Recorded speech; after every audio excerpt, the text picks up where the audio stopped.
మూసీలో గోదావరి నీళ్లు బారిస్తా అంటే నువ్వు పారించేది గోదావరి నీళ్లు కాదు ఈ చెల్లి అన్నట్టు ఈ పేద మధ్య తరగతి ప్రజలు రక్తం బారించేటువంటి ప్రయత్నం చేస్తున్నావు, కన్నీళ్లు బారిస్తున్నావు. మూసీలో గోదావరి నీళ్లు కాదు, ఈ పేదల కన్నీళ్లు బారించేటువంటి ప్రయత్నం చేస్తున్నావు.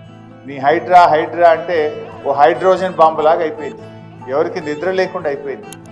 ఏ రాత్రి ఏమవుతుందో అని చెప్పి మా సోషల్ మీడియాలో కొన్ని ఇల్లు కూలగొడుతున్న దృశ్యాలు చూస్తే అసలు మా ఇల్లు ఏమవుతుంది అనేటువంటి ఒక ఆందోళనలో ఉన్నారు. ఆ బాధ అనుభవించే వాడికి తెలిస్తే తప్ప రేవంత్ రెడ్డికి తెలవట్లేదు. రేవంత్ రెడ్డి ఒక చిన్న లాజిక్ మిస్ అవుతుంది. పేదలకు మధ్యతరగతి ప్రజలకు మేలు చేస్తే వాళ్ళు దీవెనలు ఇస్తారు, కానీ ఆ పేదల మధ్యతరగతి ప్రజల ఉసురు తీస్తే వాళ్ళు శాపనార్థాలు పెట్టారనేటువంటి లాజిక్ ఆయన మిస్ అవుతుంది. చెయ్యి, నువ్వు మంచి పని చెయ్యి, ప్రజలకు పని, దేవుడు నీకు అవకాశం ఇచ్చాడు. ఈ కూలగొట్టుడేంటి?